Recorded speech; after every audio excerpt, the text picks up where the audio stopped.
आप लोगों ने 18 लोगों के परिवार में 2 टिकट दिया और पूरे मुसलमान को आरजेडी ने 2 टिकट दिया। ऐसा क्यों? आरजेडी ऐसा क्यों करती है जबकि पूरा आंकड़ा उनके सामने में है जातीय जनगणना के बाद?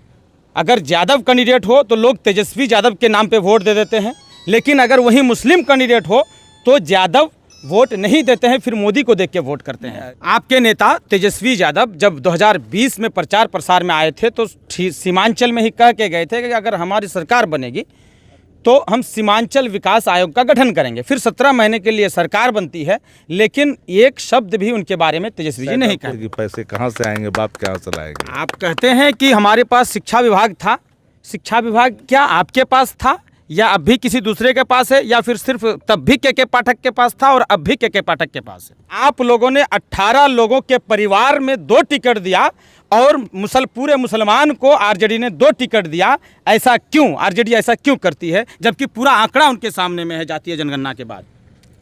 देखिए, ये सब लोग जानते हैं कि कटिहार भी लड़ रहे हैं, किशनगंज भी हम लोग लड़ रहे हैं, अररिया भी लड़ रहे हैं, मधुबनी भी लड़ रहे हैं। खंड खंड कर करके नहीं देखी जानी चाहिए। ये पूरी जो सीमांचल के इलाकों में और ख़ास करके मिथिलांचल के इलाका में जहाँ हम लोगों ने समझा और उन हालातों को ध्यान में रख कर करके तो टिकट तो मिली ही है। ऐसा नहीं कि टिकट नहीं मिला। और प्रचुर मात्रा का जहाँ तक सवाल है तो अभी तो पूरी 25 खाली ही है।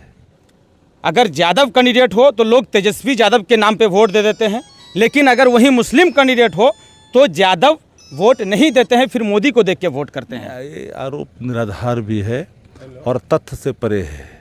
कोई सवाल ये नहीं खड़ा कर सकता है कि कौन दल से इस इलाके में कौन जीत गए। ये हमारा सवाल नहीं हो सकता है।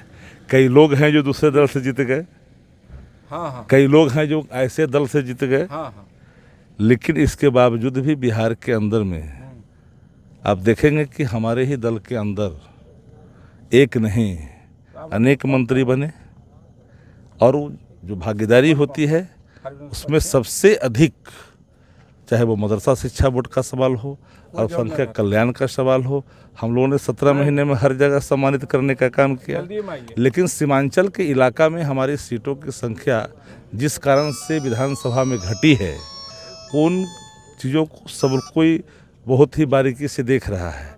और आप जानिए कि पूरे लोग रजामंदी के बाद जो निर्णय हुए हैं, और ये तार्किक भी है, सार्थक भी है और दीर्घकालीन इसके परिणाम भी होंगे।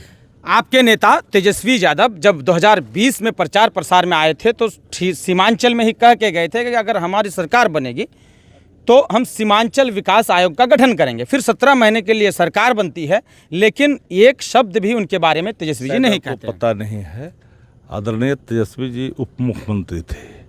सीमांचल बोर्ड का गठन करना सामान्य प्रशासन का मामला बनता है, जो मुख्यमंत्री के अधीन आता है। हमारे अधीन शिक्षा विभाग था, हमने क्वालिटी एजुकेशन की बात की, हमने नियुक्तियां भी की।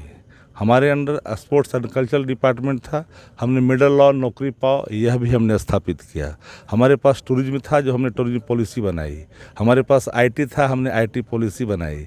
हमारे पास ग्रामीण कार्य थे, जो बड़े पैमाने पर 8,500 किलोमीटर सड़कों की स्वीकृति प्रदान की। हमारे पास जो विभाग थे, चाहे वो कृषि हो, स्वास्थ्य हो, हर क्षेत्र में एक लंबी लकीर। आप बताइए, तालीम मरकज का किसने दोगुना किया? टोला सेवक का किसने किया? आंगनबाड़ी का किसने बढ़ाया? ये सब बताने की आवश्यकता तो नहीं है।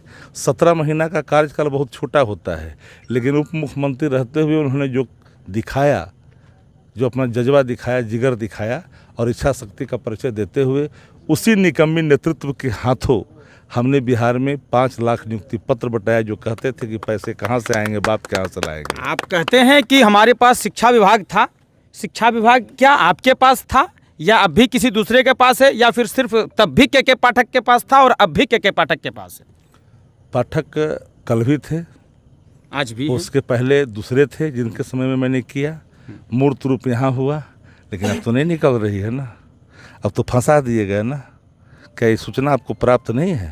क्या के पाठक के आगे में तब आप लोगों का चलता था, ना ही नीतीश कुमार का चल रहा है, ना आप लोगों का चलता था? भरम में जीते हैं आप लोग। नहीं, अगर भरम में जीते हैं तो उसका कोई उपाय नहीं है। हेड ऑफ द डिपार्टमेंट सिर्फ मिनिस्टर होता है, और कोई अगर नियमों की अनदेखी करता है तो उसके लिए नियम बने हैं, और नियमों की पड़ताल कर लीजिए, नियमों की जानकारी प्राप्त कर लीजिए।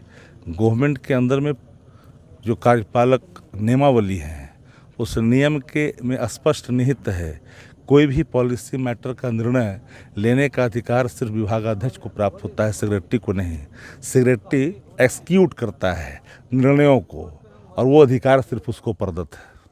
बहरहाल आप देख रहे थे सच्ची बात मीडिया, हमारे साथ थे शक्ति यादव, हिलसा विधायक, जो ये बता रहे थे अररिया लोकसभा क्षेत्र में लोगों में शहनवाज आलम के पक्ष में वोट मांगने के लिए आए हैं। हमारे साथ जुड़े रहिए, सच्ची बात मीडिया के यूट्यूब चैनल को सब्सक्राइब करिए, फेसबुक पेज को फॉलो करिए, ताकि असली बिहार के असली मुद्दे हम आप तक पहुँचाते रहें। धन्यवाद।